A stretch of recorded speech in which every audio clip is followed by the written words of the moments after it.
ਪੰਜਾਬ ਦਾ ਜਿਹੜਾ ਖਿੱਤਾ ਹੈ, ਜੇ ਇਹਨੂੰ ਆਪਾਂ ਮੋਟੇ ਤੌਰ ਤੇ ਵੇਖਦੇ ਹਾਂ ਤਾਂ ਇਹ ਇੱਕ ਤਰ੍ਹਾਂ ਦਾ, ਜੇ ਅੰਗਰੇਜ਼ੀ 'ਚ ਕੀ ਤਾਂ ਇਕੁਇਲੇਟਰਲ ਟ੍ਰਾਇੰਗਲ ਆ, ਇੱਕ ਤਿਕੋਣ ਬਣਦੀ ਹੈ ਜਿਹਦੇ ਸਾਰੀਆਂ ਸਾਈਡਸ ਇੱਕੋ ਜਿਹੀਆਂ। ਇਹ ਟ੍ਰੋਪੀਕਲ ਏਰੀਆ ਦੇ ਵਿੱਚ ਪੈਂਦਾ ਤੇ ਇੱਕ ਪਾਸੇ ਪਹਾੜ ਆ ਤੇ ਉਹ ਪਹਾੜਾਂ ਤੋਂ ਵੱਖ-ਵੱਖ ਵੱਡੇ ਦਰਿਆ ਤੇ ਛੋਟੇ-ਛੋਟੇ ਨਾਲੇ ਵਗਦੇ ਆ ਹੇਠਾਂ ਨੂੰ। ਇਹਦੇ ਨਾਲ ਉੱਤੋਂ ਜ਼ਰਖੇਜ਼ ਮਿੱਟੀ ਵੀ ਆਉਂਦੀ ਆ ਤੇ ਇਸ ਏਰੀਆ ਇਹ ਜਿਹੜਾ ਇਲਾਕਾ ਹੈ ਜ਼ਰਖੇਜ਼ ਬਣ ਜਾਂਦਾ ਤੇ ਫਿਰ ਇਹ ਇਕੱਠਾ ਹੋ ਕੇ ਇੱਕ ਸਿੰਧ ਦਰਿਆ ਦੇ ਵਿੱਚ ਪੈ ਕੇ ਤੇ ਅੱਗੇ ਜਾ ਕੇ ਅਰੇਬੀਅਨ ਸੀ ਦੇ ਵਿੱਚ ਜਾਂ ਅਰਬ ਮਹਾਸਾਗਰ ਦੇ ਵਿੱਚ ਜਾ ਪੈਂਦਾ।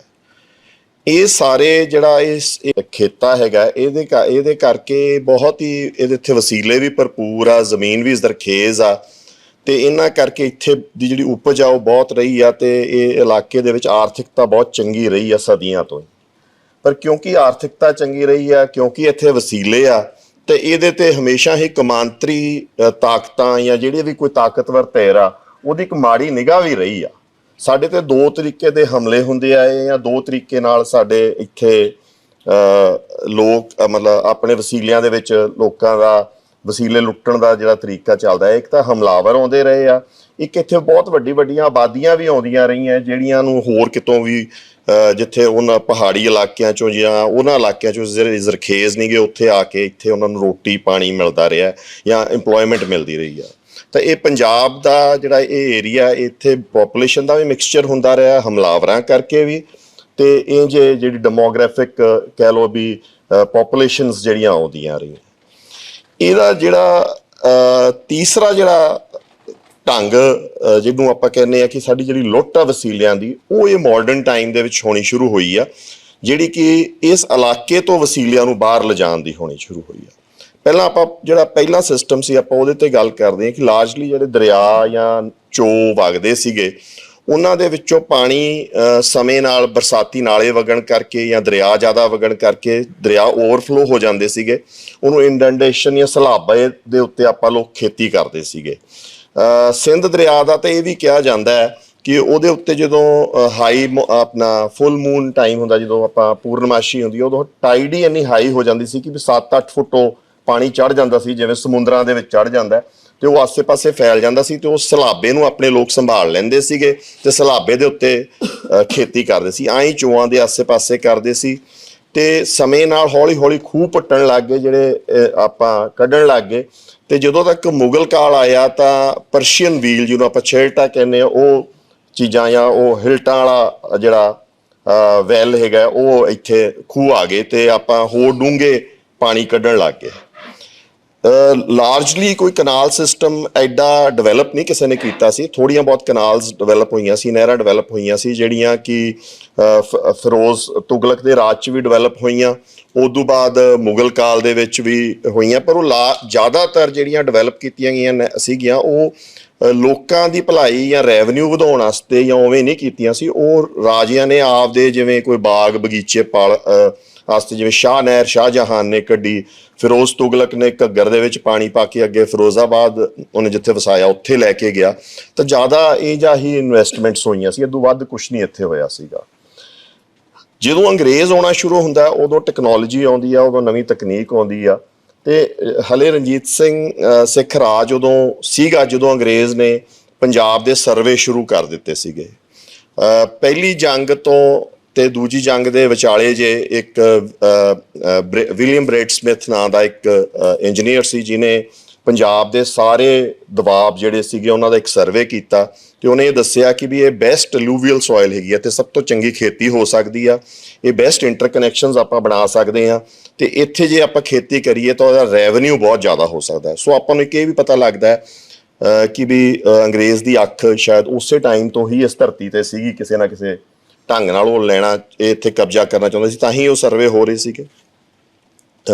ਜਿਵੇਂ ਜਿਵੇਂ ਮੈਂ ਗੱਲ ਕਰੂੰਗਾ ਤੁਸੀਂ ਮਾਡਰਨ ਹੁਣ ਦੇ ਟਾਈਮ ਨਾਲ ਵੀ ਰਿਲੇਟ ਕਰਦੇ ਰਹੇ ਹੋ, ਕਿਉਂਕਿ ਬਹੁਤ ਕੁਛ ਜਿਹੜਾ ਹੁਣ ਹੋ ਰਿਹਾ ਜਾਂ ਅੱਗੇ ਵਾਪਰੂਗਾ ਉਹਦਾ ਆਪਾਂ ਨੂੰ ਸ਼ਾਇਦ ਕਿਤੇ ਨਾ ਕਿਤੇ ਕੁਛ ਮਤਲਬ ਆਪਾਂ ਨੂੰ ਸਾਇੰਸ ਉਹਦੇ ਜਾਂ ਕੁਛ ਆਪਾਂ ਨੂੰ ਇਸ ਗੱਲਾਂ ਤੋਂ ਵੀ ਮਿਲੇ ਜੋ ਆਪਣੇ ਨਾਲ ਵਾਪਰਿਆ ਕੌਮਾਂਤਰੀ ਤਾਕਤਾਂ ਦੇ ਕਰਕੇ। ਉਦੋਂ ਬਾਅਦ ਜਦੋਂ ਸਿੱਖ ਰਾਜ ਖਤਮ ਹੋਇਆ ਤਾਂ ਦੋ ਭਰਾ ਸੀਗੇ, ਹੈਨਰੀ ਲਾਰੈਂਸ ਤੇ ਜੌਨ ਲਾਰੈਂਸ। ਉਹ ਦੋਨਾਂ ਦੇ ਕੋਲੇ ਇੱਥੇ ਇੱਕ ਬੋਰਡ ਦਾ ਗਠਨ ਹੋਇਆ। ਉਹ ਬੋਰਡ ਦੇ ਵਿੱਚ ਉਹ ਮੇਨ ਸੀਗੇ ਪ੍ਰਭਾਰੀ। ਹੈਨਰੀ ਲਾਰੈਂਸ ਬਹੁਤ ਪੁਰਾਣਾ ਜਗੀਰਦਾਰ ਸਿਸਟਮ ਰੱਖਣਾ ਚਾਹੁੰਦਾ ਸੀ, ਬਟ ਬਹੁਤ ਪ੍ਰੋਗਰੈਸਿਵ ਸੀਗਾ। ਉਹ ਕਹਿੰਦਾ ਸੀ ਵੀ ਕਾਸਟ ਦਾ ਧਿਆਨ ਨਾ ਦਿਓ, ਪਰ ਬਹੁਤ ਤੇਜ਼ੀ ਨਾਲ ਪ੍ਰੋਗਰੈਸ ਕਰਾਓ ਇਹਨਾਂ ਲੋਕਾਂ ਦੀ। ਜੌਨ ਲਾਰੈਂਸ ਥੋੜ੍ਹਾ ਜਿਹਾ ਕਾਸਟ ਦੇ ਉੱਤੇ ਧਿਆਨ ਰੱਖਦਾ ਸੀ, ਬਟ ਉਹਨੇ ਵੀ ਬਹੁਤ ਜ਼ਿਆਦਾ ਉੱਤੇ ਸਟ੍ਰੈਸ ਪਾਇਆ ਕਿ ਵੀ ਇੱਥੇ ਸਾਨੂੰ ਇਰੀਗੇਸ਼ਨ ਸਿਸਟਮ ਦਿਓ, ਕਿਉਂਕਿ ਇਹ ਸਾਨੂੰ ਜ਼ਰੂਰੀ ਹੈਗਾ। ਤੇ ਇੱਥੇ ਇਰੀਗੇਸ਼ਨ ਸਿਸਟਮ ਵਾਸਤੇ ਸਭ ਤੋਂ ਪਹਿਲਾਂ ਜਿਹੜਾ ਪਬਲਿਕ ਵਰਕਸ ਡਿਪਾਰਟਮੈਂਟ, ਜਿਹਨੂੰ ਆਪਾਂ PWD ਕਹਿੰਦੇ ਆ, ਉਹਦੇ ਵਾਸਤੇ ਇੱਕ ਬੰਦਾ ਚੁਣਿਆ ਗਿਆ। ਉਹ ਨੈਪੀਅਰ ਨਾਂ ਦੇ ਅੰਗਰੇਜ਼ ਸੀਗੇ। ਨੈਪੀਅਰ ਨੇ ਇਹ ਸਿਸਟਮ ਡਿਵੈਲਪ ਕੀਤਾ। ਉਹਨੇ ਸਭ ਤੋਂ ਪਹਿਲਾਂ ਅੰਬਾਲਾ ਕੈਂਟ ਦਾ ਡਿਜ਼ਾਈਨ ਵੀ ਉਹਨੇ, ਕੰਟੋਨਮੈਂਟ ਦਾ ਡਿਜ਼ਾਈਨ ਵੀ ਉਹਨੇ ਰੱਖਿਆ ਸੀ। ਤੇ ਉਹ ਡਿਜ਼ਾਈਨ ਇੱਕ ਤਰ੍ਹਾਂ ਸਟੈਂਡਰਡ ਡਿਜ਼ਾਈਨ ਬਣ ਗਿਆ ਅੰਗਰੇਜ਼ੀ ਛਾਉਣੀਆਂ ਦਾ ਅਕਰੋਸ ਸਾਊਥ ਈਸਟ ਏਸ਼ੀਆ ਸਾਰੇ ਚੀਜ਼। ਤੇ ਨੈਪੀਅਰ ਨੇ PWD ਡਿਜ਼ਾਈਨ ਕੀਤੀ ਤੇ ਉਹਨੇ ਇੱਥੇ ਪਹਿਲਾ ਕੰਮ ਸ਼ੁਰੂ ਕੀਤਾ। 2 ਪ੍ਰੋਜੈਕਟ ਸਭ ਤੋਂ ਪਹਿਲਾਂ ਅੰਗਰੇਜ਼ ਨੇ ਸ਼ੁਰੂ ਕੀਤੇ ਸੀਗੇ। ਆਪਣੇ ਤੋਂ ਵੀ ਪਹਿਲਾਂ ਜਿਹੜਾ ਉਹਨਾਂ ਨੇ ਪ੍ਰੋਜੈਕਟ ਸ਼ੁਰੂ ਕੀਤਾ ਸੀ ਉਹ ਸੀ ਗੰਗਾ ਬੇਸਿਨ ਨੂੰ ਕਿਸੇ ਤਰੀਕੇ ਨਾਲ ਉੱਥੇ ਕਿਉਂਕਿ ਪਾਣੀ ਜ਼ਿਆਦਾ ਸੀਗਾ, ਉਹ ਇਲਾਕਾ ਵੀ ਜ਼ਰਖੇਜ਼, ਉਹ ਸਮਝਦੇ ਸੀ ਕਿ ਉਹਨੂੰ ਡਿਵੈਲਪ ਕੀਤਾ ਜਾਵੇ। ਨਾਲ ਹੀ ਇੱਧਰ ਵੀ ਕਨਾਲ ਕਾਲੋਨੀਜ਼ ਡਿਵੈਲਪ ਕਰਨ ਦਾ ਉਦੋਂ ਥੋੜ੍ਹੇ ਜਿਹੇ ਚਿਰ ਬਾਅਦ ਪ੍ਰੋਜੈਕਟਸ ਬਣਨੇ ਸ਼ੁਰੂ ਹੋ ਗਏ। ਤੇ ਉਹ ਜਦੋਂ ਪ੍ਰੋਜੈਕਟਸ ਬਣ ਰਹੇ ਸੀ ਤੇ ਕਨਾਲ ਕਾਲੋਨੀਜ਼ ਬਣ ਰਹੀਆਂ ਸੀ, ਉਹਨਾਂ ਦਿਨਾਂ 'ਚ ਇੱਕ ਘਟਨਾ ਵਾਪਰੀ ਜਿਹਦਾ ਪਹਿਲਾ ਸਮਝ ਲਓ ਆਪਣੇ ਤੇ ਕੌਮਾਂਤਰੀ ਅਸਰ ਪਿਆ ਸਾਡੇ ਪਾਣੀ ਦੀ ਡਿਵੈਲਪਮੈਂਟ ਤੇ। 1862 ਦੇ ਵਿੱਚ ਅਮਰੀਕਾ 'ਚ ਸਿਵਲ ਵਾਰ ਸ਼ੁਰੂ ਹੋ ਗਈ। ਜਦੋਂ ਸਿਵਲ ਵਾਰ ਸ਼ੁਰੂ ਹੋਈ ਤਾਂ ਉਹਨੇ ਬ੍ਰਿਟੇਨ ਦੀਆਂ ਜਿਹੜੀਆਂ ਟੈਕਸਟਾਈਲ ਮਿਲ ਸੀਗੀ, ਉਹਨੂੰ ਉੱਥੋਂ ਕਾਟਨ ਉੱਥੋਂ ਆਉਂਦੀ ਸੀ, ਜਿਹੜੀ ਕਪਾਹ ਸੀਗੀ ਉਹ ਅਮਰੀਕਾ ਤੋਂ ਆਉਂਦੀ ਸੀਗੀ, ਉਸ ਕਾਲੋਨੀ ਤੋਂ ਆਉਂਦੀ ਸੀਗੀ, ਤੇ ਉਹ ਇੱਕਦਮ ਰੁਕ ਗਈ। ਤਾਂ ਸਭ ਤੋਂ ਪਹਿਲਾਂ ਜਿਹੜਾ ਰॉ ਮਟੀਰੀਅਲ ਦਾ ਕੈਪੀਟਲਿਸਟ ਵਰਲਡ ਨੂੰ ਕ੍ਰਾਈਸਿਸ ਖੜਾ ਹੋਇਆ, ਉਹ ਖੜਾ ਹੋਇਆ ਜਦੋਂ ਉਹ ਕਪਾਹ ਜਾਂ ਨਰਮਾ ਉੱਥੋਂ ਆਉਣਾ ਬੰਦ ਹੋਇਆ 1862 ਦੇ ਵਿੱਚ। ਤਾਂ ਉਹਨਾਂ ਨੇ ਹੁਣ ਇਹ ਵੇਖਣਾ ਸ਼ੁਰੂ ਕੀਤਾ ਕਿ ਸਾਡੇ ਕੋਲ ਆਲਟਰਨੇਟਿਵਸ ਕਿੱਥੇ ਕਿੱਥੇ ਨਿਕਲ ਸਕਦੇ ਆ, ਤੇ ਪੰਜਾਬ ਉਹਦੇ ਵਿੱਚ ਸਭ ਤੋਂ ਮੇਨ ਆਲਟਰਨੇਟਿਵ ਕ੍ਰੀਏਟ ਕੀਤਾ ਗਿਆ। ਅੰਗਰੇਜ਼ ਕੋਲੇ ਐਕਸ ਅਮਾਊਂਟ ਆਫ ਰਿਸੋਰਸਿਸ ਸੀਗੇ, ਮਤਲਬ ਸਾਰੇ ਵਸੀਲੇ ਉਹਨਾਂ ਕੋਲੇ ਲਿਮਿਟਿਡ ਸੀਗੇ।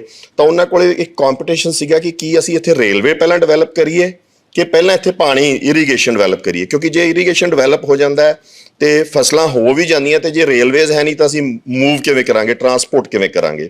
ਦੂਜੀ ਗੱਲ, ਉਹਨਾਂ ਨੇ ਆਪਦੇ ਅੰਪਾਇਰ ਨੂੰ ਇਕੱਠਾ ਰੱਖਣ ਵਾਸਤੇ, ਫੌਜਾਂ ਦੀ ਤੇਜ਼ ਮੂਵਮੈਂਟ ਵਾਸਤੇ, ਕਿਉਂਕਿ ਲਿਮਟ ਉਹਨਾਂ ਦੀ ਫੌਜ, ਘੱਟ ਫੌਜ ਨੂੰ ਤੇਜ਼ੀ ਨਾਲ ਜੇ ਮੂਵ ਕਰ ਸਕੀਏ ਤਾਂ ਉਹਨੂੰ ਕੰਟਰੋਲ ਕਰਨ ਵਾਸਤੇ ਉਹਨੂੰ ਰੇਲਵੇਜ਼ ਵੀ ਬੜੇ ਇੰਪੋਰਟੈਂਟ ਸੀਗੇ।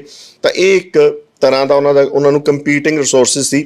ਜੇ ਅੱਜ ਦੇ ਜ਼ਮਾਨੇ 'ਚ ਵੀ ਤੁਸੀਂ ਵੇਖੋ, ਹੁਣ ਜਿਵੇਂ ਇੰਟਰਲਿੰਕਿੰਗ ਜਿਹੜੀ ਇਹਨਾਂ ਨੇ ਆਪਦੇ ਦਰਿਆਵਾਂ ਦੀ ਉਹਨੂੰ ਰੋਕਿਆ ਹੋਇਆ ਤੇ ਰੋਡਸ ਨੂੰ ਪਹਿਲਾਂ ਡਿਵੈਲਪ ਕਰ ਰਹੇ, ਮਤਲਬ ਕੰਪੀਟੀਸ਼ਨ। ਤੁਸੀਂ, ਮੈਂ ਤਾਂ ਹੀ ਕਹਿੰਦਾ ਕਿ ਵੀ ਹੁਣ ਦੇ ਸਮੇਂ ਨਾਲ ਵੀ ਤੁਸੀਂ ਬਹੁਤ ਕੁਝ ਰਿਲੇਟ ਕਰ ਸਕੋਗੇ ਜੋ ਆਪਾਂ ਗੱਲਾਂ ਕਰਾਂਗੇ। ਤਾਂ ਉਸ ਟਾਈਮ ਜੌਨ ਲਾਰੈਂਸ ਵਾਈਸਰੋਏ ਬਣ ਚੁੱਕੇ ਸੀ। ਉਹਨਾਂ ਨੇ ਕਿਹਾ ਕਿ ਵੀ ਸਾਨੂੰ ਨਹਿਰਾਂ ਦੇ ਪ੍ਰੋਜੈਕਟਸ ਨੂੰ ਵੀ ਤੇਜ਼ੀ ਨਾਲ ਡਿਵੈਲਪ ਕਰਨਾ ਚਾਹੀਦਾ। ਉਹਦਾ ਵੱਡਾ ਕਾਰਨ ਇਹ ਹੈ ਕਿ ਹਾਲਾਂਕਿ ਉਹ ਮੁਫਾਦ ਸਾਡੇ ਸਰਵ ਕਰ ਰਿਹਾ, ਮੁਫਾਦ ਉਹ ਅੰਗਰੇਜ਼ੀ ਸਰਕਾਰ ਦੇ ਸਰਵ ਕਰੂਗਾ, ਆਪਾਂ ਕਮਾਵਾਂਗੇ ਵੀ ਉਹਦੇ 'ਚੋਂ, ਬਟ ਲੋਕਲ ਪਾਪੂਲੇਸ਼ਨ ਨੂੰ ਐਂ ਲੱਗੂਗਾ ਕਿ ਅਸੀਂ ਉਹਨਾਂ ਨੂੰ, ਕਿਉਂਕਿ ਇਰੀਗੇਸ਼ਨ ਦਿੱਤੀ ਹੈ ਤਾਂ ਅਸੀਂ ਉਹਨਾਂ ਦੇ ਸਾਡੇ ਹਿਤੈਸ਼ੀ ਲੱਗਾਂਗੇ, ਅਸੀਂ ਸਾਡਾ ਰਾਜ ਉਹਦੇ ਨਾਲ ਹੋਰ ਮਜ਼ਬੂਤ ਹੋ ਜਾਊਗਾ ਉੱਥੇ। ਤਾਂ ਉਹਨਾਂ ਨੇ ਆਪਦੇ ਪਰਪਸ ਵਾਸਤੇ ਆਪਦੇ ਆਪ ਨੂੰ ਚੰਗਾ, ਉਹਦੇ ਨਾਲ ਇੱਕ ਉਹਨਾਂ ਨੂੰ ਫਾਇਦਾ ਹੁੰਦਾ ਸੀਗਾ ਕਿ ਉਹ ਮੋਰਲੀ ਉਹ ਸਟਰੋਂਗ ਲੱਗਦੇ ਸੀ, ਚੰਗੇ ਲੱਗਦੇ ਸੀ ਲੋਕਾਂ ਨੂੰ, ਉਹ ਪਬਲਿਕ ਓਰੀਐਂਟਡ ਲੱਗਦੇ ਸੀ। ਬਟ ਉਹਨਾਂ ਦਾ ਐਕਚੁਅਲ ਪਰਪਸ ਇਹ ਸੀਗਾ ਕਿ ਵੀ ਇੱਥੋਂ ਕਿਸੇ ਤਰੀਕੇ ਨਾਲ ਕਾਟਨ, ਜੂਟ, ਇਹ ਸਾਰੀਆਂ ਚੀਜ਼ਾਂ ਅਸੀਂ ਆਪਦੀਆਂ ਮਿੱਲਾਂ ਵਾਸਤੇ ਲਿਜਾ ਸਕੀਏ। ਤੇ ਨਾਲ ਉਹਨਾਂ ਨੇ ਰੇਲਵੇ ਡਿਵੈਲਪ ਕਰਨੀ ਸ਼ੁਰੂ ਕੀਤੀ। ਉਹਨਾਂ ਦਿਨਾਂ ਦੇ ਵਿੱਚ ਜਦੋਂ ਕਨਾਲ ਕਾਲੋਨੀਜ਼ ਪਹਿਲੀਆਂ ਡਿਵੈਲਪ ਹੋਈਆਂ, ਜਿਹੜੀ ਸਭ ਤੋਂ ਪਹਿਲਾ ਕਨਾਲ ਪ੍ਰੋਜੈਕਟ ਆਇਆ ਉਹ ਸਰਹੰਦ ਕਨਾਲ ਦਾ ਪ੍ਰੋਜੈਕਟ ਸੀਗਾ। ਇਹ 1873 ਦੇ ਵਿੱਚ ਡਿਵੈਲਪ ਕੀਤਾ ਗਿਆ, ਇਹਨੂੰ ਸ਼ੁਰੂ ਕੀਤਾ ਗਿਆ, ਡਿਜ਼ਾਈਨ ਕੀਤਾ ਗਿਆ, ਤੇ ਤਕਰੀਬਨ 1880-82 ਦੇ ਵਿੱਚ ਪੂਰਾ ਮਤਲਬ ਚੱਲ ਪਿਆ ਸੀ ਕਾਫੀ। ਇਹਦਾ ਇੰਨਾ ਵੱਡਾ ਅਸਰ ਪਿਆ ਸੀ ਜਦੋਂ ਇਹ ਕਨਾਲ ਪ੍ਰੋਜੈਕਟ ਚੱਲਿਆ, ਤਾਂ ਉਹਨਾਂ ਦਿਨਾਂ ਦੇ ਵਿੱਚ ਸ਼ਿਕਾਗੋ ਦੇ ਵਿੱਚ ਜਿਹੜੀ ਕਮੋਡਿਟੀ ਐਕਸਚੇਂਜ, ਜਿੱਥੇ ਕਣਕ ਦਾ ਭਾਅ ਖੁੱਲ੍ਹਦਾ, ਉੱਥੇ 10% ਕਣਕ ਦੇ ਭਾਅ ਦੇ ਵਿੱਚ ਗਿਰਾਵਟ ਆ ਗਈ ਸੀ ਜਦੋਂ ਉਹਨਾਂ ਨੂੰ ਇਹ ਪਤਾ ਲੱਗਿਆ ਸੀਗਾ ਕਿ ਵੀ ਉੱਥੇ ਇੱਕ ਕਨਾਲ ਪ੍ਰੋਜੈਕਟ ਚੱਲ ਗਿਆ। ਪੰਜਾਬ ਉਦੋਂ ਬਹੁਤ ਡੈਂਸਲੀ ਪੋਪੂਲੇਟਡ ਨਹੀਂ ਸੀਗਾ, ਤੇ ਜੇ ਉਹਦੇ ਵਿੱਚ ਇਹ ਜਿਹੇ ਪ੍ਰੋਜੈਕਟ ਚੱਲਦੇ ਸੀ ਤਾਂ ਸਰਪਲਸ ਕ੍ਰੀਏਟ ਕਰਦਾ ਸੀਗਾ ਪੰਜਾਬ ਬਹੁਤ ਜ਼ਿਆਦਾ ਵੀਟ ਦਾ। ਉਦੋਂ ਪਹਿਲਾਂ ਇਤਿਹਾਸਕ ਤੌਰ ਤੇ ਪੰਜਾਬ ਡੈਫੀਸਿਟ ਰਿਹਾ ਵੀਟ ਦੇ ਵਿੱਚ ਅੰਗਰੇਜ਼ ਆਉਣ ਤੋਂ ਪਹਿਲਾਂ। ਰਣਜੀਤ ਸਿੰਘ ਦੇ ਰਾਜ ਵੇਲੇ ਜ਼ਰੂਰ ਉਹ ਬਰਾਬਰ ਰਿਹਾ। ਉਦੋਂ ਪਹਿਲਾਂ ਆਪਾਂ ਜੇ ਇਤਿਹਾਸ ਮਿਸਲ ਕਾਲ ਦਾ ਪੜ੍ਹਦੇ ਹਾਂ ਤਾਂ ਉਦੋਂ ਇੱਕ ਬਹੁਤ ਵੱਡਾ ਕ੍ਰਾਈਸਿਸ ਅਦੀਨਾ ਬੇਗ ਦੇ ਟਾਈਮ 'ਚ ਹੀ ਆਇਆ ਸੀ, ਜਦੋਂ ਕਾਲ ਪੈ ਗਿਆ ਸੀ ਤੇ ਯੂਪੀ ਤੋਂ ਵੀ ਉਹਨੇ ਕਣਕ ਜਿਹੜੀ ਆਉਂਦੀ ਸੀ ਉਹ ਬੰਦ ਕਰਤੀ ਸੀ। ਉਹਦੇ ਨਾਲ ਵਿਦਰੋਹ ਹੋਰ ਵੱਧ ਗਿਆ ਸੀ ਇੱਥੇ। ਸੋ ਇਹ ਸਰਪਲਸ ਹੋਣ ਦਾ ਜਿਹੜਾ ਸਿਸਟਮ ਸ਼ੁਰੂ ਹੋਇਆ, ਐਕਸੈਸਿਵ ਸਰਪਲਸ ਕ੍ਰੀਏਟ ਕਰਨ ਦਾ, ਉਹ ਉਦੋਂ ਸ਼ੁਰੂ ਹੋਇਆ ਜਦੋਂ ਇਹ ਨਹਿਰਾਂ ਜਾਂ ਕਨਾਲ ਕਾਲੋਨੀਜ਼ ਸ਼ੁਰੂ ਹੋਈਆਂ। ਉਦੋਂ ਪਹਿਲਾਂ ਅੱਪਰ ਬਾਰੀ ਦੁਆਬ ਕਨਾਲ ਬਣਾਤੀ ਸੀ ਅੰਗਰੇਜ਼ ਨੇ, ਉਹਦੇ ਰੀਜ਼ਨਸ ਬੜੇ ਡਿਫਰੈਂਟ ਸੀ, ਪਰ ਮੇਨ ਪ੍ਰੋਜੈਕਟਸ ਇਹ ਸ਼ੁਰੂ ਹੋਏ ਹੈਗੇ। ਤਾਂ ਇਦੋਂ ਬਾਅਦ ਇਹਨਾਂ ਦਿਨਾਂ ਦੇ ਵਿੱਚ ਜਿਹੜੀ ਜਦੋਂ ਪਹਿਲਾਂ ਕਨਾਲ ਕਾਲੋਨੀਜ਼ ਨਿਕਲਣੀਆਂ ਸ਼ੁਰੂ ਹੋਈਆਂ ਤਾਂ ਅੰਗਰੇਜ਼ ਨੇ ਜਿਹੜੀ ਜ਼ਮੀਨ ਸੀਗੀ ਉਹ ਦੇਣੀ ਸ਼ੁਰੂ ਕੀਤੀ ਜਨਰਲੀ ਉਹਨਾਂ ਸਰਮਾਏਦਾਰ ਲੋਕਾਂ ਨੂੰ ਜਿਹੜੇ ਲਾਰਜਲੀ ਹਿੰਦੂ ਫਾਈਨੈਂਸਰਸ ਨੂੰ ਜਾਂ ਜਿਨ੍ਹਾਂ ਨੂੰ ਆਪਾਂ ਆੜਤੀਏ ਕਹਿ ਸਕਦੇ ਹਾਂ ਜਾਂ ਮਨੀ ਲੈਂਡਰਸ ਨੂੰ ਦੇਣੀ ਸ਼ੁਰੂ ਕੀਤੀ। ਉਹਦੇ ਵਿੱਚ ਉਸ ਸਮੇਂ ਦੇ ਇੱਕ DC ਸੀਗੇ ਥੌਨਬਰਨ, ਉਹਨਾਂ ਨੇ ਬਹੁਤ ਵੱਡਾ ਰਿਮਾਰਕ ਲਿਖਿਆ ਜਿਹੜਾ ਕਿ ਅੱਜ ਦੀਆਂ ਸਰਕਾਰਾਂ ਨੂੰ ਵੀ ਸਮਝਣਾ ਚਾਹੀਦਾ। ਉਹ ਕਹਿੰਦੇ ਕਿ ਵੀ ਜੇ ਤੁਸੀਂ ਲੋਕਲ ਪੋਪੂਲੇਸ਼ਨ ਨੂੰ ਪੱਟ ਕੇ ਇੱਥੋਂ ਦੇ ਨੇਟਿਵਸ ਨੂੰ ਤੋਂ ਜ਼ਮੀਨ ਖੋ ਕੇ ਇਹ ਜੇ ਵੱਡੇ ਪੂੰਜੀਪਤੀਆਂ ਨੂੰ ਦਿਓਗੇ ਤਾਂ ਇੱਕ ਤਾਂ ਉਹਦੇ ਨਾਲ ਤੁਹਾਨੂੰ ਪ੍ਰੋਡਕਸ਼ਨ ਨਹੀਂ ਮਿਲਣੀ ਕਿਉਂਕਿ ਉਹਨਾਂ ਦੇ ਇੰਟਰਸਟਸ ਬਹੁਤ ਡਿਫਰੈਂਟ ਹੋਣਗੇ ਕਲੋਨੀਅਲ ਇੰਟਰਸਟਸ ਨਾਲੋਂ। ਸੈਕਿੰਡ, ਤੁਸੀਂ ਇੱਥੇ ਬਹੁਤ ਵੱਡਾ ਵਿਦਰੋਹ ਖੜਾ ਕਰ ਦੋਗੇ ਕਿਉਂਕਿ ਜਿਹੜਾ ਕਿਸਾਨ ਹੈਗਾ ਉਹ ਆਪਦੇ ਆਪ ਨੂੰ ਉਹ ਇਕੱਲਾ ਜ਼ਿਮੀਂਦਾਰ ਨਹੀਂ ਹੁੰਦਾ, ਉਹ ਰਾਜਾ ਵੀ ਹੁੰਦਾ ਉਸ ਕਿਸਾਨ ਦਾ। ਉਹਦੀ ਫੀਲਿੰਗ ਹੋਰ ਤਰ੍ਹਾਂ ਦੀ ਹੁੰਦੀ ਆ। ਤਾਂ ਜਦੋਂ ਤੁਸੀਂ ਇਹ ਜਿਹਾ ਕੁਝ ਕਰੋਗੇ ਜਿਹੜਾ ਕਿ ਆਪਾਂ ਵੇਖਿਆ ਕਿ ਤਕਰੀਬਨ 1.5 ਸਦੀ ਬਾਅਦ ਹੁਣ ਦੁਬਾਰਾ ਸਰਕਾਰ ਨੇ ਉਹੀ ਕੋਸ਼ਿਸ਼ ਕੀਤੀ ਤਾਂ ਤਕਰੀਬਨ ਉਸੇ ਤਰੀਕੇ ਦਾ ਵਿਦਰੋਹ ਜੋ ਥੌਨਬਰਨ ਦੀਆਂ ਜਿਹੜੀਆਂ ਉਹ ਗੱਲਾਂ ਹੈਗੀਆਂ ਉਹਨਾਂ ਤੇ ਨਿਗਾਹ ਮਾਰੀ ਹੁੰਦੀ ਤਾਂ ਸ਼ਾਇਦ ਇਹ ਜਾਂ ਉਹ ਨਾ ਕਰਨ ਦੀ ਕੋਸ਼ਿਸ਼ ਕਰਦੇ।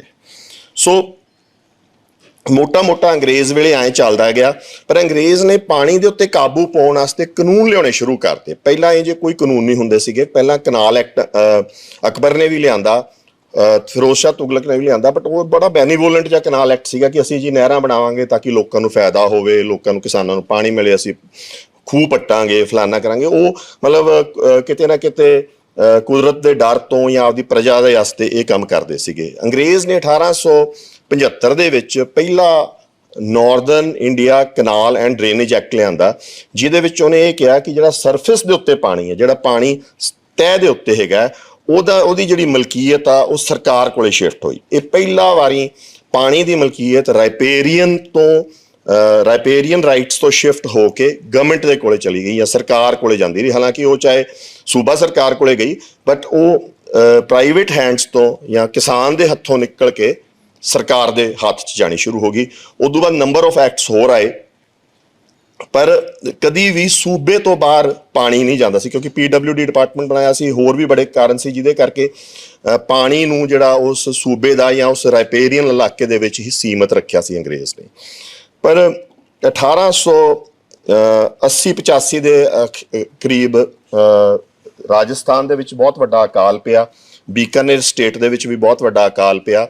ਬੀਕਾਨੇਰ ਦੇ ਵਿੱਚ ਜਿਹੜਾ ਅਕਾਲ ਪਿਆ ਉਹਨੇ ਤਕਰੀਬਨ ਬੀਕਾਨੇਰ ਦੀ 50% ਦੀ ਜਿਹੜੀ ਪੋਪੂਲੇਸ਼ਨ ਸੀ ਉਹ ਤਬਾਹ ਕਰਤੀ, ਜਾਨਵਰ ਵੀ ਬਹੁਤ ਮਰ ਗਏ ਤੇ ਬਹੁਤ ਬੁਰਾ ਹਾਲ ਹੋ ਗਿਆ ਬੀਕਾਨੇਰ ਸਟੇਟ ਦਾ। ਤਾਂ ਬੀਕਾਨੇਰ ਦਾ ਜਿਹੜਾ ਮਹਾਰਾਜਾ ਸੀ ਉਹਨੇ ਮੰਗ ਕੀਤੀ ਕਿ ਵੀ ਮੈਨੂੰ ਪੰਜਾਬ 'ਚੋਂ ਪਾਣੀ ਦਿੱਤਾ ਜਾਵੇ। ਉਹਨੇ ਆਪਦੇ ਆਪ ਨੂੰ ਲੋਅਰ ਰਾਈਪੇਰੀਅਨ ਸਾਈਟ ਕੀਤਾ। ਉਹਨੇ ਕਿਹਾ ਵੀ ਪੁਰਾਣਾ ਹੀ ਇੱਥੋਂ ਦਰਿਆ ਵਗਦੇ ਸੀਗੇ ਕਿਸੇ ਸਮੇਂ, ਤਾਂ ਮੈਨੂੰ ਉਸ ਰਾਈਟ ਦੇ ਨਾਲ ਦਿੱਤਾ ਜਾਵੇ, ਜਿਹੜਾ ਕਿ ਪੰਜਾਬ ਨੇ ਤੇ ਬਾਵਲਪੁਰ ਸਟੇਟ ਨੇ ਆਊਟਰਾਈਟਲੀ ਰਿਜੈਕਟ ਕਰ ਦਿੱਤਾ। ਉਦੋਂ ਬਾਅਦ ਪਹਿਲੀ ਵੱਡੀ ਜੰਗ ਲੱਗ ਜਾਂਦੀ ਆ।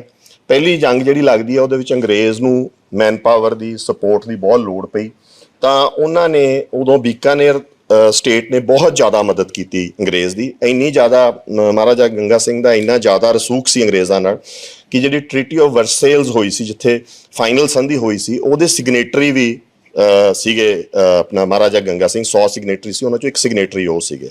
ਤਾਂ ਉਹਨਾਂ ਤੇ ਬਹੁਤ ਅੰਗਰੇਜ਼ੀ ਸਰਕਾਰ ਖੁਸ਼ ਸੀ। ਤਾਂ ਪਹਿਲੀ ਜਿਹੜੀ ਪੰਜਾਬ ਦੇ ਪਾਣੀਆਂ ਦੀ ਲੁੱਟ ਸ਼ੁਰੂ ਹੋਈ ਆ ਕਹਿ ਲਓ, ਜਾਂ ਪਾਣੀਆਂ ਨੂੰ ਗੈਰ ਸਿਧਾਂਤਕ ਤੌਰ ਤੇ ਬਸਤੀਵਾਦੀ ਲੁੱਟ ਦੀ ਸ਼ੁਰੂ ਹੋਈ ਆ। ਕਿਸੇ ਬਸਤੀਵਾਦੀ ਤਾਕਤ ਨੇ ਉਹ ਪਾਣੀ ਆਪਣੇ ਤੋਂ ਖੋ ਕੇ ਬਾਹਰ ਦਿੱਤਾ, ਤਾਂ ਅੰਗਰੇਜ਼ ਨੇ ਉਹ ਪ੍ਰੋਜੈਕਟ ਸੈਂਕਸ਼ਨ ਕੀਤਾ ਕਿ ਉਹਨੂੰ 2100 ਕਿਊਸੈਕ ਦੀ ਇੱਕ ਨਹਿਰ ਸੈਂਕਸ਼ਨ ਕਰਤੀ, ਜਿਹੜੀ ਕਿ ਫਿਰੋਜ਼ਪੁਰ ਹੈਡਵਰਕਸ ਤੋਂ ਚੱਲਦੀ ਸੀ ਤੇ ਉਹਨੂੰ ਗੰਗ ਕਨਾਲ ਕਿਹਾ ਜਾਂਦਾ। ਉਹ ਤਕਰੀਬਨ 5.5 ਕਰੋੜ ਰੁਪਇਆ ਉਸ ਸਮੇਂ ਦੀ ਉਹਦੀ ਇਨਵੈਸਟਮੈਂਟ ਸੀਗੀ ਤੇ ਉਹਦੇ ਉੱਤੇ ਨਾਲ ਉਹ ਨਹਿਰ ਤੇ ਨਾਲ ਉਹਨੇ ਇੱਕ ਰੇਲਵੇ ਨੈਟਵਰਕ ਡਿਵੈਲਪ ਕੀਤਾ ਤੇ ਜਿਹਦੇ ਵਿੱਚ ਹੁਣ ਪ੍ਰੈਜ਼ੈਂਟ ਗੰਗਾ ਨਗਰ ਦੇ ਜਿਹੜੀਆਂ ਤਹਿਸੀਲਾਂ ਉਹਨੂੰ ਪਾਣੀ ਮਿਲਦਾ ਤੇ ਉਹਦੇ ਵਿੱਚ ਮਤਲਬ ਗੰਗਾ ਨਗਰ, ਸ੍ਰੀ ਕਰਨਪੁਰ ਤੇ ਇਹ ਇਲਾਕੇ ਜਿਹੜੇ ਹੈਗੇ ਆ, ਪਦਮਪੁਰ, ਇਹਨਾਂ ਇਲਾਕਿਆਂ ਦੇ ਵਿੱਚ ਪਾਣੀ ਮਿਲਦਾ ਹੈਗਾ। ਤੇ ਇਨਵੈਸਟਮੈਂਟ ਉਹਨੇ 5.5 ਕਰੋੜ ਜਿਹੜੀ ਕੀਤੀ ਸੀ, ਉਹਦੇ ਵਿੱਚ ਬਹੁਤ ਡੈਟ ਸੀਗਾ, ਕਰਜ਼ਾ ਸੀ। ਬਟ ਇਨਵੈਸਟਮੈਂਟ ਕਰਨ ਦਾ ਉਹਦਾ ਮੁੱਖ ਕਾਰਨ ਇਹ ਵੀ ਸੀਗਾ ਕਿ ਉਹਨੇ ਵੇਖਿਆ ਸੀ ਕਿ ਅੰਗਰੇਜ਼ਾਂ ਨੇ ਜਦੋਂ ਇਨਵੈਸਟਮੈਂਟ ਕੀਤੀ ਸੀ, ਜਦੋਂ ਉਹਨਾਂ ਨੇ ਪਲਾਨ ਬਣਾਏ ਸੀ ਪੰਜਾਬ ਦੇ ਵਿੱਚ, ਤਾਂ ਜਿੱਥੇ 6 ਲੱਖ ਸਟਰਲਿੰਗ ਇਨਵੈਸਟਮੈਂਟ ਜਿੱਥੇ ਹੋਈ ਸੀ ਜਾਂ ਪਾਊਂਡ ਦੀ ਇਨਵੈਸਟਮੈਂਟ ਹੋਈ ਸੀ, ਉੱਥੇ ਸਾਲਾਨਾ ਤਕਰੀਬਨ 3.5 ਮਿਲੀਅਨ ਜਿਹੜਾ ਪਾਊਂਡ ਸਟਰਲਿੰਗ ਦੀ ਐਨੂਅਲ ਇਨਕਮ ਸ਼ੁਰੂ ਹੋ ਗਈ ਸੀ ਅੰਗਰੇਜ਼ ਨੂੰ, ਮੰਡੀਆਂ ਚੋਂ, ਕਿਸਾਨਾਂ ਦੇ ਮਾਲੀਏ ਚੋਂ, ਹੋਰ ਤਰੀਕਿਆਂ ਚੋਂ। ਤੇ ਉਹਨੂੰ ਆਏ ਸੀਗਾ ਕਿ ਵੀ ਮੈਨੂੰ ਵੀ ਹੋ ਜੂ, ਤੇ ਉਹਦੇ ਨਾਲ ਗੰਗ ਕਨਾਲ ਵਾਲਾ ਇਲਾਕਾ ਜਿਹੜਾ ਹੈਗਾ ਉਹ ਜ਼ਰਖੇਜ਼ ਵੀ ਹੋਇਆ, ਪੰਜਾਬੀ ਸੈਟਲਰਸ ਵੀ ਉੱਥੇ ਗਏ, ਆਪਣਾ ਵੀ ਜਿਹੜਾ ਡੈਂਸ ਇਲਾਕੇ ਸੀ, ਚਾਹੇ ਦੁਆਬੇ ਦੇ ਸੀ, ਮਾਝੇ ਦੇ ਸੀ, ਤੇ ਲਾਰਜਲੀ ਮਾਲਵੇ ਦਾ ਇਲਾਕਾ ਜਿੱਥੇ ਖਾਰਾ ਪਾਣੀ ਸੀ, ਉਹ ਉੱਥੇ ਨਹਿਰੀ ਪਾਣੀ ਦੇ ਵਿੱਚ ਜਾ ਕੇ ਸੈਟਲ ਹੋਣੇ ਸ਼ੁਰੂ ਹੋਏ, ਤੇ ਉਹਨਾਂ ਨੇ ਬਹੁਤ ਸੋਹਣਾ ਉਸ ਇਲਾਕੇ ਨੂੰ ਜ਼ਰਖੇਜ਼ ਕਰ ਦਿੱਤਾ। ਇਹ ਲਾਲਚ ਉਸੇ ਮਹਾਰਾਜੇ ਨੂੰ ਉੱਥੇ ਫੇਰ ਪੈ ਗਿਆ, ਤੇ ਉਹਨੇ ਫੇਰ ਅਗਲੀ ਪ੍ਰਪੋਜ਼ਲ ਦਿੱਤੀ ਜਿਹਨੂੰ ਹੁਣ ਪ੍ਰੈਜ਼ੈਂਟ ਆਪਾਂ ਰਾਜਸਥਾਨ ਕਨਾਲ ਕਹਿੰਦੇ ਹਾਂ, ਬਟ ਅੰਗਰੇਜ਼ ਨੇ ਉਹ ਇੱਕ ਐਂਡਰਸਨ ਕਮੇਟੀ ਬੈਠੀ ਸੀ। ਇਹ ਐਕਚੁਅਲੀ ਜਿਹੜੇ ਗੰਗ ਕਨਾਲ ਦਾ ਪ੍ਰੋਜੈਕਟ ਦਿੱਤਾ ਸੀ, ਇਹਦੇ ਵਿੱਚ ਵੀ ਅੰਗਰੇਜ਼ ਨੇ ਬਲਾਈਂਡਲੀ ਨਹੀਂ ਕਰ ਦਿੱਤਾ ਸੀ, ਉਹਨੇ ਇੱਕ ਕਾਨੂੰਨ ਬਣਾਉਣ ਵਾਸਤੇ ਉਹਨੇ ਇੱਕ ਕਮੇਟੀ ਬਿਠਾਈ, ਕਿਉਂਕਿ ਬਹਾਵਲਪੁਰ ਦੇ ਇਤਰਾਜ਼ ਸੀਗੇ, ਤੇ ਬਹਾਵਲਪੁਰ ਲੋਅਰ ਰੈਪੇਰੀਅਨ ਸੀਗਾ, ਪੰਜਾਬ ਤੋਂ ਬਾਅਦ ਪਾਣੀ ਬਹਾਵਲਪੁਰ ਸਟੇਟ 'ਚ ਜਾਂਦਾ ਸੀਗਾ, ਜਿਹੜਾ ਕਿ ਅੱਜ ਕੱਲ੍ਹ ਪਾਕਿਸਤਾਨ 'ਚ ਆ ਉਹ ਇਲਾਕਾ, ਤੇ ਬਹਾਵਲਪੁਰ ਦੇ ਇਤਰਾਜ਼ ਸੀਗੇ, ਤੇ ਉਹਨਾਂ ਨੇ ਇੱਕ ਕਮੇਟੀ ਬਿਠਾਈ, ਉਹਨੂੰ ਕਲੌਡ ਹਿਲ, ਸਰ ਕਲੌਡ ਹਿਲ ਕਮੇਟੀ ਕਹਿੰਦੇ ਆ। ਸਰ ਕਲੌਡ ਹਿਲ ਕਮੇਟੀ ਨੇ ਇਹ ਕਿਹਾ ਕਿ ਵੀ ਪਾਣੀ ਤੁਸੀਂ ਬਾਹਰਲੇ ਸੂਬੇ ਨੂੰ ਦੇ ਸਕਦੇ ਹੋ, ਨੌਨ ਰੈਪੇਰੀਅਨ ਸੂਬੇ ਨੂੰ ਵੀ, ਬਟ ਪਹਿਲਾਂ ਅੰਦਰਲੀਆਂ ਮੰਗਾਂ ਪੂਰੀਆਂ ਹੋ ਜਾਣ, ਪਬਲਿਕ ਗੁੱਡ ਹੁੰਦਾ ਹੋਵੇ, ਤੇ ਉਹਦੇ ਬਦਲੇ ਕੋਈ ਇਕਨੋਮਿਕ ਫਾਇਦਾ ਹੁੰਦਾ ਹੋਵੇ ਦੇਣ ਦਾ ਸੂਬੇ ਨੂੰ। ਤਾਂ ਉਹਦੇ ਬਦਲੇ ਇਹ ਸੀਗਾ ਕਿ ਗੰਗ ਕਨਾਲ ਜਦੋਂ ਵਗਦੀ ਸੀਗੀ ਤਾਂ ਉਹਦਾ ਪੰਜਾਬ ਨੂੰ ਇੱਕ ਰਾਇਲਟੀ ਮਿਲਦੀ ਸੀ ਜਾਂ ਸੀਨਰੇਜ ਮਿਲਦੀ ਸੀ ਐਕਚੁਅਲੀ, ਕਿ ਵੀ ਜੋ ਸਾਡਾ ਲਾਸਿਸ ਕਵਰ ਕਰਨ ਦਾ ਸੀਗਾ ਉਹ ਉਸ ਤਰੀਕੇ ਨਾਲ ਉਹਨੂੰ ਉਹ ਪੈਸਾ ਮਿਲਦਾ ਸੀਗਾ, ਜਿਹੜਾ ਕਿ ਬਾਅਦ 'ਚ ਪੈਪਸੂ ਸਟੇਟ ਨੂੰ ਵੀ ਜਦੋਂ ਨਹਿਰ ਦੇ ਰਾਹੀਂ ਪਾਣੀ ਉਦੋਂ ਪਹਿਲਾਂ ਦਿੱਤਾ ਗਿਆ ਤਾਂ ਉਹਨਾਂ ਨੇ ਵੀ ਉਹ ਵੀ ਦਿੰਦੇ ਸੀ ਪੰਜਾਬ ਨੂੰ ਉਹ ਚੀਜ਼। ਤਾਂ ਇਹ ਪਹਿਲੀ ਸਾਡੀ ਲੁੱਟ ਸੀਗੀ, ਤੇ ਉਹਦਾ ਬਹੁਤ ਪ੍ਰੋਫਿਟ ਵੀ ਹੋਇਆ। ਤੇ ਉਹਨੇ ਜਦੋਂ ਰਾਜਸਥਾਨ ਕਨਾਲ ਦੀ ਗੱਲ ਕੀਤੀ ਤਾਂ ਇੱਕ ਅਗਲੀ ਐਂਡਰਸਨ ਕਮੇਟੀ ਬੈਠੀ, ਜਿਹਨੇ ਆਊਟਰਾਈਟਲੀ ਰਿਜੈਕਟ ਕਰਦਾ ਕਿ ਵੀ ਰਾਜਸਥਾਨ ਕਨਾਲ ਨਾਂ ਦੀ ਕੋਈ ਚੀਜ਼ ਨਹੀਂ ਦਿੱਤੀ ਜਾਊਗੀ। ਬਿਲਕੁਲ ਮਤਲਬ ਉਹ ਬਿਲਕੁਲ ਕੰਵਰ ਸੇਨ ਇੱਕ ਇੰਜੀਨੀਅਰ ਸੀ ਜਿਹੜੇ ਉਹਨੂੰ ਪੁੱਟ ਅਪ ਕਰ ਰਹੇ ਸੀਗੇ, ਪਰ ਉਹ ਚੀਜ਼ ਨੂੰ ਉਹਨਾਂ ਨੇ ਰਿਜੈਕਟ ਕਰ ਦਿੱਤਾ। ਤੇ ਐਂ ਚੱਲਦੇ ਚੱਲਦੇ ਸਤਲੁਜ ਵੈਲੀ ਪ੍ਰੋਜੈਕਟ ਵੀ ਉਹਨਾਂ ਅੰਗਰੇਜ਼ਾਂ ਦੇ ਟਾਈਮ 'ਚ ਹੀ ਬਣਿਆ, ਜਿਹਦੇ ਰਾਹੀਂ ਡੈਮ ਬਣਿਆ ਤੇ ਗਾਂ ਬਣਿਆ, ਪਰ ਉਹ ਪ੍ਰੋਜੈਕਟ ਸਾਰੇ ਰੋਕ ਦਿੱਤੇ ਗਏ। ਇੰਨੇ 'ਚ 1947 ਆ ਗਿਆ ਤੇ ਭਾਰਤ ਤੇ ਪਾਕਿਸਤਾਨ ਦੀ ਵੰਡ ਹੋ ਗਈ, ਤੇ ਇੱਥੇ ਅੰਗਰੇਜ਼ ਦਾ ਰਾਜ ਨਹੀਂ ਰਿਹਾ, ਉਹ ਇੱਥੋਂ ਚਲਾ ਗਿਆ। ਉਦੋਂ ਬਾਅਦ ਜਿਹੜੀ ਸਿਆਸਤ ਆ ਉਹਨੇ ਇੱਕ ਬਿਲਕੁਲ ਡਿਫਰੈਂਟ ਟਰਨ ਲੈ ਲਿਆ।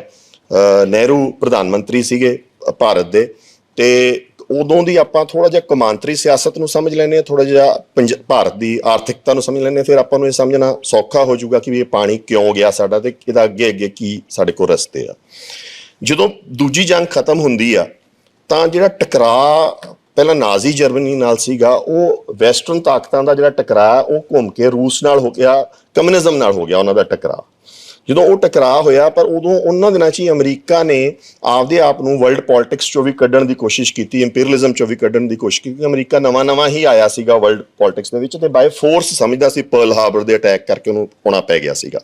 ਤਾਂ ਉਹਨੇ ਨਿਕਲਣ ਦੀ ਕੋਸ਼ਿਸ਼ ਕੀਤੀ, ਪਰ ਇਹ ਨਿਕਲ ਨਹੀਂ ਹੋ ਸਕਿਆ। ਉਹਨਾਂ ਦਿਨਾਂ 'ਚ ਹੀ ਉਹਨੇ ਇੱਕ ਫਿਰ ਟਰੂਮੈਨ ਡਾਕਟਰਾਈਨ, ਪ੍ਰੈਜ਼ੀਡੈਂਟ ਟਰੂਮੈਨ ਸੀਗੇ, ਉਹਨਾਂ ਨੇ ਇੱਕ ਟਰੂਮੈਨ ਡਾਕਟਰਾਈਨ ਦਿੱਤੀ, ਜਿਹਦੇ ਵਿੱਚ ਉਹਨਾਂ ਨੇ ਆਖਿਆ ਕਿ ਜਿਹੜੇ ਮੁਲਕ ਜਾਂ ਜਿਹੜੇ ਖਿੱਤੇ ਡੈਮੋਕ੍ਰੇਸੀ ਨੂੰ ਜਾਂ ਜਮਹੂਰੀਅਤ ਨੂੰ ਤਰਜੀਹ ਦੇਣਗੇ, ਅਸੀਂ ਉਹਨਾਂ ਨੂੰ ਅਸੀਂ ਰਾਜਨੀਤਿਕ ਤੌਰ ਤੇ, ਸਮਾਜਿਕ ਤੌਰ ਤੇ, ਵਾਰ ਦੇ ਵਿੱਚ ਹੋਰ ਥਾਵਾਂ ਤੇ ਅਸੀਂ ਉਹਨਾਂ ਨੂੰ ਸਪੋਰਟ ਦੇਵਾਂਗੇ ਤਾਂ ਕਿ ਕਮਿਊਨਿਜ਼ਮ ਨਾ ਫੈਲ ਸਕੇ। ਇਹ ਬੜਾ ਪੈਸਿਵ ਜਿਹਾ ਸੀਗਾ, ਮਤਲਬ ਕੋਈ ਅਗਰੈਸਿਵ ਨਹੀਂ ਸੀ, ਪਰ ਉਹ ਸਪੋਰਟ ਦੇਣੀ ਸ਼ੁਰੂ ਕੀਤੀ। ਤੇ ਟਰੂਮੈਨ ਡਾਕਟਰਾਈਨ ਦੇ ਵਿੱਚ ਜਿਹੜਾ ਭਾਰਤ ਦਾ ਖਿੱਤਾ ਸੀਗਾ, ਜਿਹਨੂੰ ਆਪਾਂ ਸਾਊਥ ਏਸ਼ੀਆ ਕਹਿੰਦੇ, ਚਾਹੇ ਉਹ ਪਾਕਿਸਤਾਨ ਆ ਚਾਹੇ ਮੌਜੂਦਾ ਭਾਰਤ ਹੈਗਾ, ਇਹ ਖਿੱਤਾ ਬੜਾ ਅਹਿਮੀਅਤ ਰੱਖਦਾ ਸੀਗਾ, ਕਿਉਂਕਿ ਥੋੜੇ ਦਿਨ ਪਹਿਲਾਂ ਹੀ ਚੀਨ ਜਿਹੜਾ ਉਹ ਪੂਰੀ ਤਰ੍ਹਾਂ ਕਮਿਊਨਿਸਟ ਚਾਈਨਾ ਬਣ ਚੁੱਕਿਆ ਸੀ, closed economy, authoritarian economy country ਬਣ ਗਈ ਸੀ।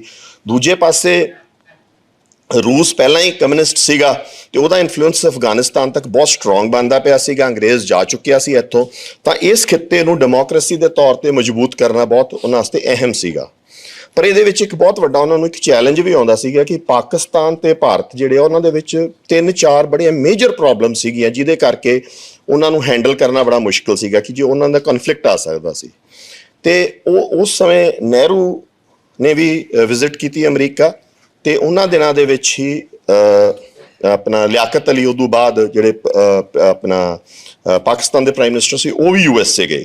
ਨਹਿਰੂ ਦੀ ਜਿਹੜੀ ਵਿਜ਼ਿਟ ਸੀ ਉਹ ਜਾਣ ਤੋਂ ਪਹਿਲਾਂ ਨਹਿਰੂ ਦੀ ਵਿਜ਼ਿਟ ਦੀ ਬਹੁਤ ਐਕਸਾਈਟਮੈਂਟ ਸੀ USA ਦੇ ਵਿੱਚ, ਪਰ ਜਦੋਂ ਉੱਥੇ ਨਹਿਰੂ ਨੇ ਲੈਕਚਰ ਦਿੱਤਾ, ਉਹ ਵੋਇਜ ਆਫ ਡੈਮੋਕ੍ਰੇਸੀ ਸ਼ਾਇਦ ਕਹਿੰਦੇ ਉਸ ਲੈਕਚਰ ਨੂੰ, ਉਹਨੂੰ ਜਦੋਂ ਉਹ ਲੈਕਚਰ ਦਿੱਤਾ ਤਾਂ ਉਸ ਤੋਂ ਬਾਅਦ ਉਹਨਾਂ ਨੂੰ ਕਲੀਅਰ ਹੋ ਗਿਆ ਕਿ ਨਹਿਰੂ ਜਿਹੜਾ ਹੈਗਾ ਉਹ ਅਮਰੀਕਨ ਪਾਲੇ 'ਚ ਨਹੀਂ ਜਾਊਗਾ, ਉਹਦੀ ਟਿਲਟ ਸੋਸ਼ਲਿਸਟ ਕੰਟਰੀ ਜਾਂ US ਆਪਣਾ ਰੂਸ ਵੱਲ ਰਹੂਗੀ, ਬਟ ਉਹ ਨੌਨ ਅਲਾਈਨਡ ਰਹੂਗਾ ਲਾਰਜਲੀ। ਸੋ ਚੈਲੰਜ ਜਿਹੜਾ ਅਮਰੀਕਾ ਵਾਸਤੇ ਅਗਲਾ ਆ ਗਿਆ ਉਹ ਸੀਗਾ ਕਿ ਭਾਰਤ ਨੂੰ ਡੈਮੋਕ੍ਰੇਸੀ ਕਿਵੇਂ ਰੱਖਿਆ ਜਾ ਸਕੇ, ਚਾਹੇ ਉਹਦਾ ਟਿਲਟ ਸੋਸ਼ਲਿਜ਼ਮ ਵੱਲ ਵੀ ਹੋਵੇ।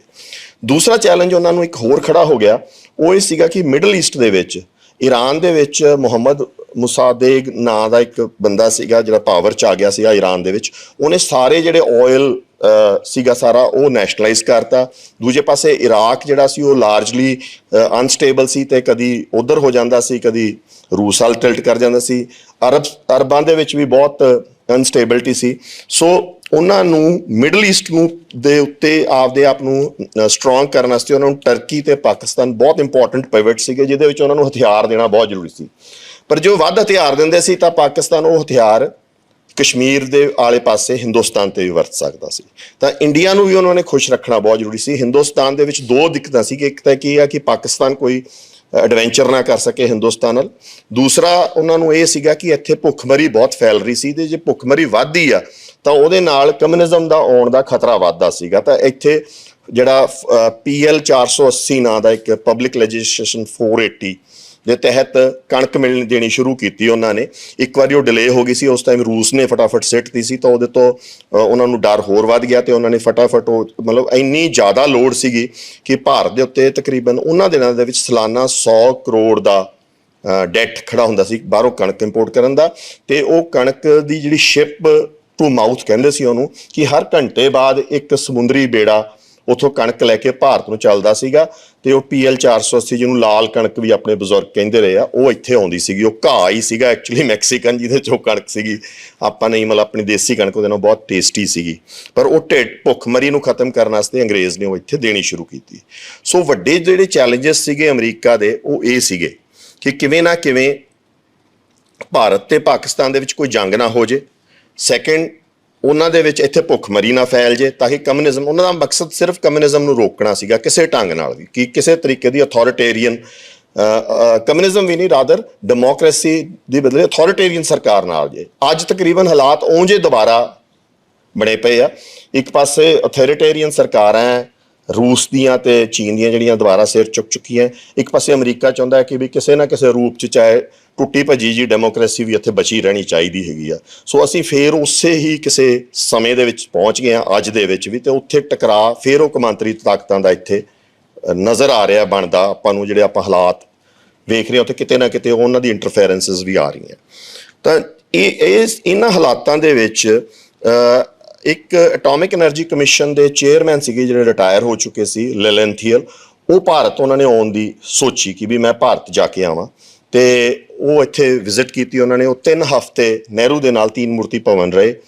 ਉਹਨਾਂ ਦੀ ਨਹਿਰੂ ਦੇ ਨਾਲ ਬਹੁਤ ਸੋਹਣੀ ਵਾਈਬ ਸੈਟਲ ਹੋ ਗਈ, ਕਿਉਂਕਿ ਨਹਿਰੂ ਵੀ ਗੱਲਾਂ ਇਹ ਜਿਹੀਆਂ ਕਰਦਾ ਸੀਗਾ ਕਿ ਵੀ ਵੱਡੇ ਵੱਡੇ ਡੈਮਸ ਹੋਣੇ ਚਾਹੀਦੇ ਆ, ਇਹ ਸਾਡੇ ਮੰਦਰ ਹੋਣਗੇ ਸਾਡੀ ਪ੍ਰੋਗਰੈਸ ਦੇ, ਜਾਂ ਵੱਡੇ ਵੱਡੇ ਪ੍ਰੋਜੈਕਟਸ ਦੀ ਗੱਲਾਂ ਕਰਦਾ ਸੀਗਾ। ਤੇ ਦੂਜੇ ਪਾਸੇ ਲਿਲੈਂਥੀਅਲ ਵੀ ਜਿਹੜੇ ਸੀਗੇ ਉਹ TVA ਹੈਗੀ ਜਿਹੜੀ ਉਹਨਾਂ ਦੀ ਸਭ ਤੋਂ ਵੱਡਾ ਡੈਮ ਪ੍ਰੋਜੈਕਟ ਸੀਗਾ, ਉਹਦੇ ਉਹ ਚੇਅਰਮੈਨ ਰਹਿ ਚੁੱਕੇ ਸੀ। ਤਾਂ ਉਹ ਸਾਇੰਸ ਨਾਲ ਜਾਂ ਤਕਨੀਕ ਨਾਲ ਸਾਰੇ ਮਸਲਿਆਂ ਨੂੰ ਹੱਲ ਕਰਨਾ ਚਾਹੁੰਦੇ ਸੀਗੇ। ਉਹ ਸੋਚਦੇ ਸੀਗੇ ਵੀ ਤਕਨੀਕ ਰਾਹੀਂ ਜਾਂ ਟੈਕਨੋਲੋਜੀ ਰਾਹੀਂ, ਇੰਜੀਨੀਅਰਿੰਗ ਦੇ ਮੈਥਡਸ ਰਾਹੀਂ ਅਸੀਂ ਸਾਰੇ ਵੱਡੇ ਵੱਡੇ ਮਸਲਿਆਂ ਨੂੰ ਹੱਲ ਕਰ ਸਕਾਂਗੇ ਇੱਥੋਂ ਦਿਆਂ ਨੂੰ।